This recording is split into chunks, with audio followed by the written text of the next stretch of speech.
పెద్ద షాపింగ్ ప్రపంచం సిఎంఆర్ మనమేడ్చల్లో ప్రముఖ సినీ హీరో విశ్వక్ సేన్ గారిచే సెప్టెంబర్ 13న గొప్ప ప్రారంభం. నమస్తే, నేను Keshav. Welcome to Suman TV. Hydraa దూకుడు హైదరాబాద్లో కొనసాగుతుందా? విల్లాల కూల్చివేతలు, గేటెడ్ కమ్యూనిటీలకి నోటీసులు, పెద్ద పెద్ద సంస్థలు కూడా దీని పరిధిలోకి రావడం, దీంతో ఒక సంచలనంగా మారింది. అయితే నివాసంగా ఉన్నటువంటి స్థలాల్ని, వాటి నిర్మాణాలని కూల్చేటువంటి విషయంలో మాత్రం కొంత దూకుడు తగ్గింది అనేటువంటి వాదన కూడా వినిపిస్తుంది. అసలు ఏం జరుగుతుంది? ముఖ్యంగా శని ఆదివారాల్లో హైడ్రా అధికారులు వరుసగా కూల్చివేతల పరంపరకి వెళుతున్నారనేటువంటి విమర్శలకి హైడ్రా ఏం సమాధానం చెప్తుంది? ఈ అంశాలపైన విశ్లేషణ చూద్దాం. మనతో పాటు పొలిటికల్ అనలిస్ట్ చంద్ర శ్రీనివాస్ గారు. నమస్కారం. నమస్కారం అండి. హైడ్రా మొదలైన తర్వాత ఇంకా నెల కూడా సమీపించలేదు. ఆల్మోస్ట్ 20-25 రోజుల్లో ఒక దూకుడు వాతావరణం కనిపించింది. శని ఆదివారాలు వస్తే మరిన్ని కూల్చేస్తున్నారనేటువంటి విమర్శ కూడా వస్తుంది. నిజంగా అలాంటి ప్రణాళిక ఏమైనా ఉందా? డెఫినెట్గా, అంటే వాళ్ళ రూల్ ప్రకారం వాళ్ళు వెళ్తున్నారు, సిస్టమేటిక్గా వెళ్తున్నారు. మనం అనుకున్నట్టు ఇదేది మధ్యలో ఆగిపోయే సంస్థలా కనపడతలా. దీన్ని స్ట్రక్చర్ ఏర్పాటు చేస్తున్నారు. రేపు మాపో ఆర్డినెన్స్ రూపంలో వస్తుంది, చట్టం తీసుకొచ్చేస్తారు. North zone, central zone, south zone, 3 జోన్లకు ఎస్పీ స్థాయి అధికారులు వస్తున్నారు. ఈ పైన మానిటరింగ్ చేయడానికి ఒకళ్ళు, వీళ్ళందరూ కూడా బాస్గా హైడ్రా కమిషనర్ రంగనాథ్ గారు వస్తారు.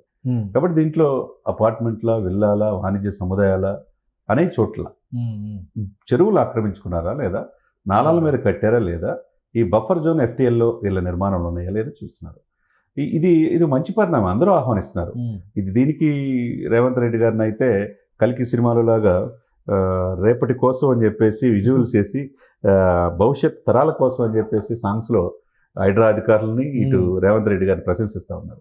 కాకపోతే కొంతమంది ఈ దీన్ని ఆక్రమించిన వాళ్ళు కావచ్చు, వాళ్ళు సపోర్ట్గా ఉన్న వాళ్ళు కావచ్చు, వ్యతిరేకిస్తున్నారు 10-20% తప్పితే ఈ ఎక్కడి నుంచి వచ్చినాయి చెరువులను ఆక్రమించుకోవడానికి వీళ్ళకి ఎలా హక్కుంది అనేది చూస్తున్నారు.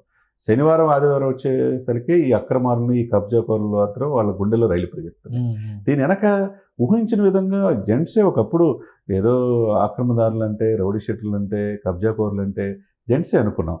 లేడీస్ కూడా దీంట్లో ఉన్నారనేదానికి ఆశ్చర్యంగా ఉంది. ఎక్కడో ఎన్ఆర్ఐలో ఉండి ఇక్కడి నుంచి ఇక్కడికి వచ్చిన గుర్రం విజయలక్ష్మి అంటండి ఎవరో, ఆమె ఎక్కడో ప్రకాశం జిల్లా నుంచి వచ్చి ఇక్కడ, వాళ్ళ భర్త కూడా నర్సాపేట, ఆమెమో ప్రకాశం జిల్లా, ఎన్ఆర్ఐగా ఉండి వచ్చి ఈమె విల్లాలు కట్టి 4-5 నిన్నంతా అదే చర్చ. ఒక మహిళ ఒక పారిశ్రామికవేత్త అవ్వచ్చు, ఒక రోల్ మోడల్ అవ్వచ్చు, ఒక తల్లిగా బాగానే ఉంటుంది. కానీ రియల్ ఎస్టేట్లో వచ్చేసి నిజాంపేట, బాచుపల్లి, తర్వాత ఈ మొత్తం మల్లంపేట ఈ పరిసరాల్లో విల్లాలు కడతాం, ఏకంగా 5-6 కోట్లకు అమ్మేసేయటం, అవన్నీ కూడా చెరువులు చూసి ఆక్రమిస్తున్నాయి. ఈ నిన్నైతే నిన్న ఒక 6 విల్లాలు కూల్చినట్టు, మొత్తం 12 విల్లాలు, 3 మాత్రం నివాసం అంతా ఆపేసి 12 విల్లాలు కూల్చేశారు. అంటే ఎవరి డబ్బు ఎవరు ఇక్కడ తీసుకున్నారు? ప్రభుత్వ సొమ్ము. చెరువులు ఎక్కడ కనపడితే చాలు అక్కడ ఈ వెనక బడా రాజకీయ నేతలు లేడీ డాన్ అని పేపర్లో, లేడీ డాన్ ఆమె గుర్రం విజయలక్ష్మి అంట. ఈ మీద 2021లోనే దిండిగల్ పోలీస్ స్టేషన్లో కేసులు ఉన్నాయి. ఎక్కడైతే చెరువులు ఖాళీగా ఉంటాయో దాని మీద విల్లాలు కడతాం, వాళ్ళు లేకియో అని చెప్పేసి దానికి ఒక పేరు పెట్టి అమ్మేసేయటం. దీంట్లో పేద ప్రజలు ఇదైపోతున్నారు. అప్పుడు ఆ సంస్థ పెట్టుబడి 2021లో వాళ్ళకి పడక ఆ మీద కేసులు పెట్టారు. మళ్ళీ అమెరికా వెళ్ళిపోయింది, మళ్ళీ అమెరికా నుంచి ఇక్కడికి వచ్చింది, భర్త అమెరికాలో ఉన్నాడు. ఇక్కడ వ్యాపారాలు చేసి ఎవరు మోసం చేస్తున్నారు? ఇక్కడ నిన్న అదే జరిగింది. ఈ మల్లంపేట పరిసరాల్లో ఆ విల్లాలు మొత్తం కూల్చేశారు. మీరన్నట్టు ఎవరైతే నివాసం ఉంటున్నారో ప్రభుత్వ పాలసీ ప్రకారం, ప్రభుత్వ నివేదిక వచ్చేదాకా వాళ్ళని తాత్కాలికంగా ఆపేస్తున్నారు తప్పితే వాళ్ళు పూర్తిగా ఇదేం చేయట్లా నివాసవంతులు. ఇక్కడ ఏంటంటే జైబేరి కన్స్ట్రక్షన్స్, మురళీమోహన్ గారు చాలా కీలకమైన వ్యక్తి. ఆయన కూడా 3 అడుగులు దాటి అక్కడ, అదే మేము ఆక్రమణలు చేయలేదు, ఓన్లీ అక్కడ ఒక షెడ్ వేసి ఉంది, అది రిమూవ్ చేసినా కానీ తప్పే కదా సార్. ముందు షెడ్ వేస్తారు, తర్వాత హైరైలింగ్ అవుతుంది. ఇప్పుడు అది రంగనాథ్ కుంట, దాంట్లో ఆల్రెడీ రంగనాథ్ గారు 2 రోజుల క్రితం పోయి వెరిఫై చేస్తే జైబేరికి నోటీసులు ఇచ్చారు, 15 రోజుల్లో మీరు పూర్తి చేయమని. ఆయన దానికి స్పందిస్తాం. 33 సంవత్సరాలు నిజాయితీగా మేము వెంచర్ చేస్తాం జైబేరి కన్స్ట్రక్షన్స్. మేము 15 రోజులు కూడా అవసరంలా, బుధవారం సాయంత్రం దాకా మాకు టైం వస్తే చాలు. బుధవారం సాయంత్రం లోపే మేము ఏదైతే 3 అడుగులు దాటి రేకుల షెడ్లు వేస్తాం కూల్చేస్తా ఉన్నారు. అలా అందరూ రావాలి. ఇప్పుడు మురళీమోహన్ గారు ఆయన నిజాయితీకి ఇప్పటి వరకు ఆయన మీద ఒక కాంట్రవర్సీ లేదు. ఇప్పుడు చంద్రబాబు నాయుడు గారు ఉన్నప్పుడు బాగా జైబేరి విస్తరించింది అని అనుకునేవాళ్ళు, కానీ నిజాయితీగా కస్టమర్స్ కూడా ఎక్కడ కంప్లైంట్ లేనిది. ఆయన కూడా చిత్తశుద్ధితో హైడ్రా అధికారులు 15 రోజులు కూడా టైం వద్దు, బుధవారం కల్లా క్లియర్ చేస్తున్నాడు. అలా ముందుకు రావాలి. ఇప్పుడు ఇకపోతే ఒక స్టెప్ ముందుకు వెళ్తే Katasani Rambhupal Reddy, ex MLA YCP Panyam. అంటే ఇప్పుడు ఆయనకి ఎక్కడ ఉందండి? ఆంధ్రప్రదేశ్ నుంచి వచ్చి హైదరాబాద్లో ఇక్కడున్న దాదాపు అమీన్పూర్ చెరువు పరిసర ప్రాంతాల్లో కంప్లీట్గా ఆయన గోడలు కట్టేశాడంటే దాదాపు కొంతమంది 21 ఎకరాలు అంటున్నారు, కొంతమంది 51 ఎకరాలు అంటున్నారు. ఏదైనా కానీ నిన్న ఎకరాలే ఎకరాలే, 1-2 కాదు, ఎకరం అంటే 100 కోట్ల హైదరాబాద్ పలుకుతుంటే ఎవరి సొమ్ము ఇది? ఇప్పుడు ఏమో కూలి చేస్తేనేమో ఈ ప్రభుత్వం రేవంత్ రెడ్డి గారిని ఆయన రంగనాథ్ గారిని తిడతారు, కూల్చకపోతేనేమో వీళ్ళకి ఏమైందని అంటారు. ఇక్కడ మన ఇక్కడ ఏం కనపడతలేదు సార్. ఆదివారం శనివారం అనేది కాదు, వాళ్ళు సెలవులు కూడా లేకుండా ఉద్యోగాలు చేస్తున్నందుకు వాళ్ళు అప్రిషియేట్ చేయాలి. సంగారెడ్డిలో కూల్చారు, నిన్న మాదాపూర్లో సున్నం చెరువు కూల్చేశారు, తర్వాత దిండిగల్లో మల్లంపేట చెరువు ఇచ్చేశారు, అక్కడ ఒక 10 ఎకరాలు స్వాధీనం చేసుకున్నారు. ఇక్కడ అమీన్పూర్ చెరువు అయితే 51 ఎకరాలు స్వాధీనం చేసుకున్నారు. ఈ 20 రోజుల్లో 150 ఎకరాలు అయితే నిన్న ఒక్కరోజే దాదాపు 80 ఎకరాలు ప్రభుత్వ భూమి స్వాధీనం చేసుకున్నారు. ఇది ఎవరి సొమ్ము? ఈ బఫర్ జోనా మీకు తెలియదా? FTL అని తెలియదా? ఈ కాటసాని రాంభూపాల్ రెడ్డికి ఏ విధంగా ఒక ఫామ్ హౌస్, రేకుల షెడ్లు, తర్వాత పంట అక్కడ కూరగాయలు పండించడం, ఈ మాదేని చెప్పేసి ఎలా అంటారు? అంటే ఇప్పుడు అధికారులు వాళ్ళ యొక్క సర్వే ప్రకారం లేకపోతే ఎందుకు కూల్చేస్తారు చెప్పండి?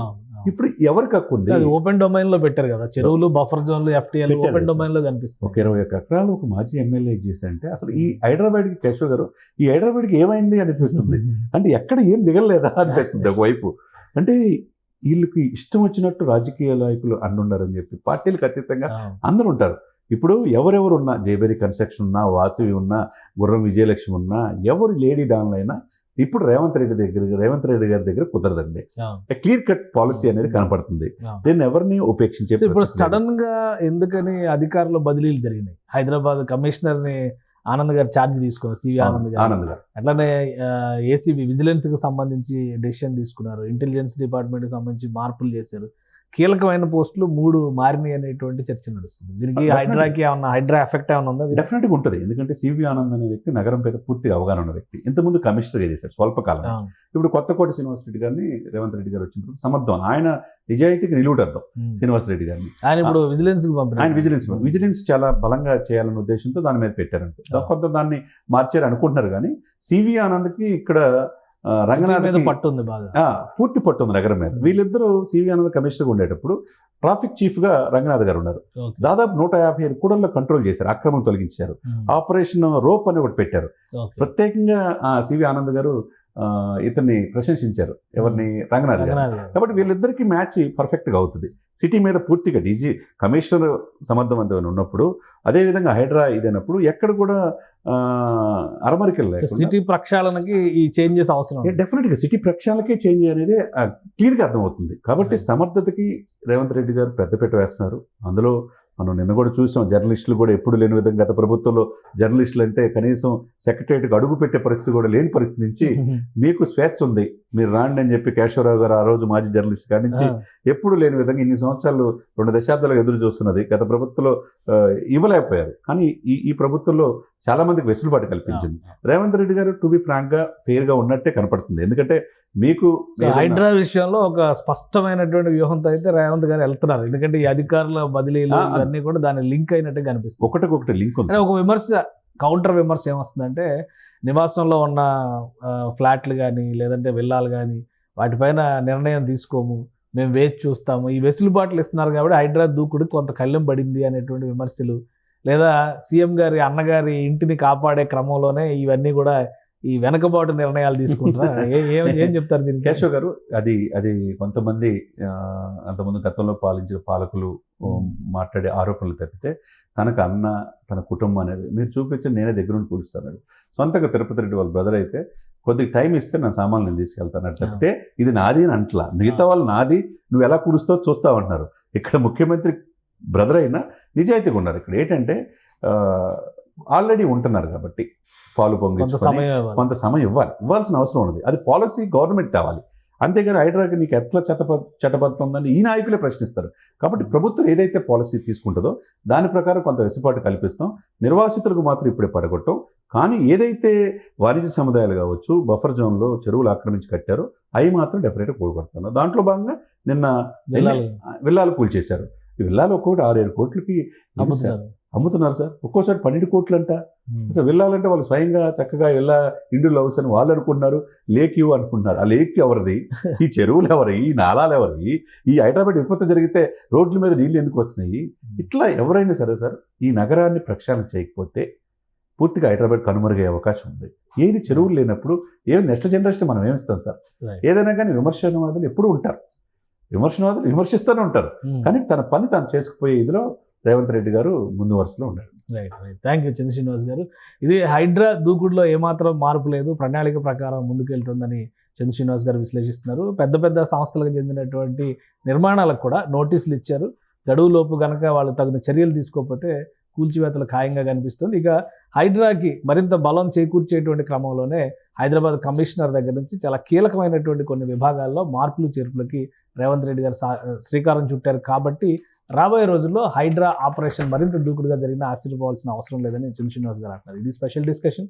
Keep watching. సుమన్ టీవీలో మీ పర్సనల్ అండ్ బిజినెస్ ప్రమోషన్స్ కోసం కింది నెంబర్కి కాంటాక్ట్ చేయండి.